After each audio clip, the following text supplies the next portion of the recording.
Good morning बच्चों।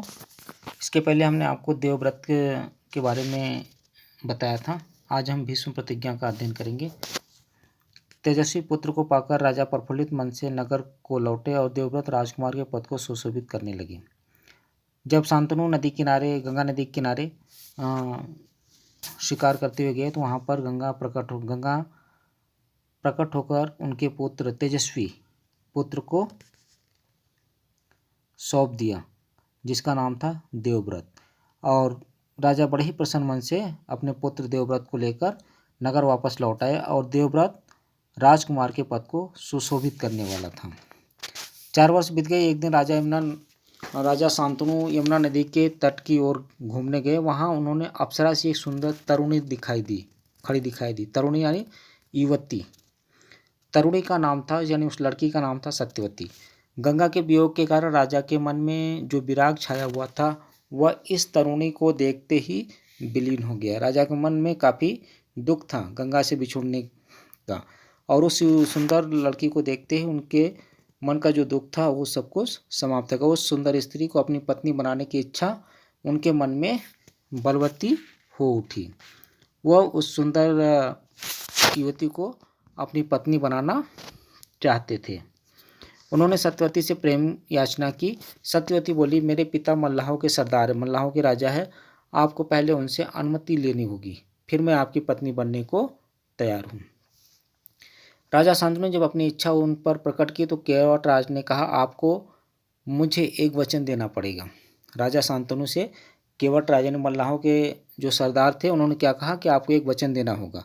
राजा ने कहा कि जो मांगोगे दूंगा, यदि वह मेरे लिए अनुचित न हो।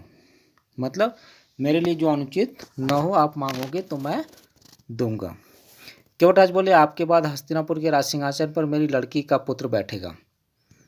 इस बात का आप मुझे वचन दे सकते हैं? केवटराज ने क्या कहा कि आपके बाद आपका पुत्र जो देवव्रत है वो सिंहासन पर नहीं बैठेगा, बल्कि जो मेरी लड़की से जो पुत्र पैदा होगा उसका पुत्र राजा बनेगा। केवटराज की शर्त राजा शांतनु को नागवार मतलब अनुचित लगी।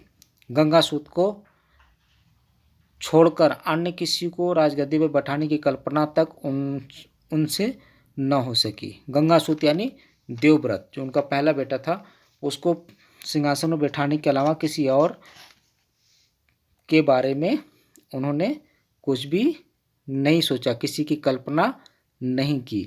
निराश और व्याकुल मन से वह नगर की ओर लौट आए। किसी से कुछ कह भी न सके, पर चिंता उनके मन में कीड़े की तरह कुतर कुतर खाने लगी। वो काफ़ी चिंतित रहने लगे, पर किसी से कहा कुछ नहीं। ठीक बच्चों, देवव्रत ने देखा कि उनके पिता के मन में कोई न कोई व्यथा समाई हुई है। एक दिन उसने शांतनु से पूछा, पिताजी, संसार का कोई सुख ऐसा नहीं जो आपको प्राप्त न हो, फिर भी इधर कुछ दिनों से आप दुखी दिखाई दे रहे हैं, आपको किस बात की चिंता है? देवव्रत ने कहा, पिताजी, संसार में कोई ऐसा सुख नहीं है जो आपको प्राप्त न हो, फिर भी आप कुछ दिनों से दुखी दिखाई देते हैं। यद्यपि शांतनु ने गोलमोल बातें बताई, फिर भी कुशाग्र बुद्धि यानी तीव्र बुद्धि वाले जो देवव्रत थे बात समझते देर न लगी। उन्होंने राजा के सारथी से पूछताछ करके उस दिन केवटराज से यमुना नदी के किनारे कुछ बातें हुई थी उनका पता लगा लिया। पिताजी के मन की व्यथा जानकर देवव्रत सीधे केवटराज के पास गए और उनसे कहा कि वो अपनी पुत्री सत्यवती के विवाह महाराज शांतनु से कर दे। केवटराज ने वही शर्त दोहराई जो राजा शांतनु से कहा था। ठीक बच्चों, उन्होंने शांतनु के सामने भी जो शर्त रखी थी वही देवव्रत से भी कहा। देवव्रत ने कहा, यदि तुम्हारी आपत्ति का यही कारण है तो मैं वचन देता हूँ कि राज्य का लोभ नहीं करूँगा। सत्यवती का पुत्र मेरे लिए पिता के बाद राजा बनेगा। देवव्रत ने वचन दिया केवटराज को कि मैं अपने पिता के बाद राजा नहीं बनूंगा, सत्यवती का जो पुत्र होगा वही मेरे पिता के बाद राजा बनेगा। केवटराज इससे संतुष्ट नहीं हुए, उनको संतुष्टि नहीं मिली। उन्होंने और दूर की सोची। बोले, आर्यपुत्र, इस बात का मुझे पूरा भरोसा है कि आप अपने वचन पर अटल रहेंगे, किंतु आपकी संतान से मैं वैसी आशा कैसे रख सकता हूँ। केवटराज ने बहुत दूर की बात सोची। कहा कि आप पर मुझे भरोसा है, आप ऐसा नहीं करेंगे, फिर भी ये जो आपका पुत्र है, उस पुत्र पर मैं कैसे विश्वास कर लूँ? जैसे आपकी शादी होगी, आपका पुत्र होगा, तो मैं कैसे विश्वास कर लूँगी कि आपका पुत्र सिंहासन की इच्छा नहीं करेगा। आप जैसे वीर का पुत्र तो वीर ही होगा, बहुत संभव है वह मेरे नाती से राज छीनने का प्रयत्न करे। इसके लिए आपके पास क्या उत्तर है? केवटराज ने कहा कि जो उसकी पुत्री का जो पुत्र है उससे राज छीनने की कोशिश कर सकता है आपका पुत्र, इसके बारे में आप क्या कहना चाहेंगे? तो केवटराज का प्रश्न अप्रत्याशित था, अनसोचा था। उसने उसे संतुष्ट करने का यही अर्थ हो सकता था कि देवव्रत अपने भविष्य का भी बलिदान कर दे, किंतु पितृभक्त देवव्रत इससे जरा भी विचलित नहीं हुए। क्यों? क्योंकि देवव्रत अपने पिता को ईश्वर की भांति मानते थे।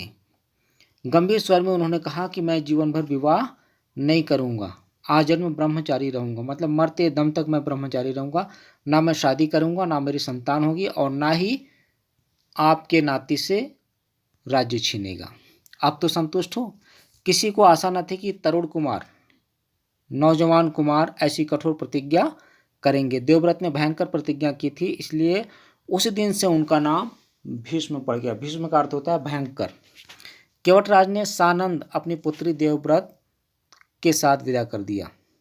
आनंद के साथ केवटराज ने अपनी पुत्री को विदा कर दिया।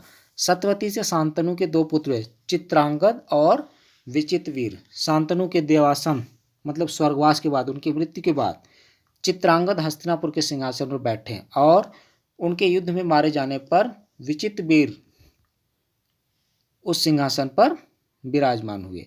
विचित्रवीर की दो रानियां थी, अंबिका और अंबालिका। अंबिका के पुत्र धृतराष्ट्र और अंबालिका के पांडु। धृतराष्ट्र के पुत्र कौरव कहलाए और पांडु के पांडव। महात्मा भीष्म शांतनु के बाद से कुरुक्षेत्र युद्ध का अंत होने तक उस विशाल राजवंश के सामान्य कुलनायक और पूज्य बने रहे। शांतनु के बाद कुरुवंश का क्रम यह रहा। तो संक्षेप में देखिए बच्चों, यहाँ पर शांतनु की दो रानियां थी, दो पत्नियां थी। एक गंगा से देवव्रत का जन्म हुआ, और सत्यवती से दो पुत्र हुए, चित्रांगद और विचित्रवीर।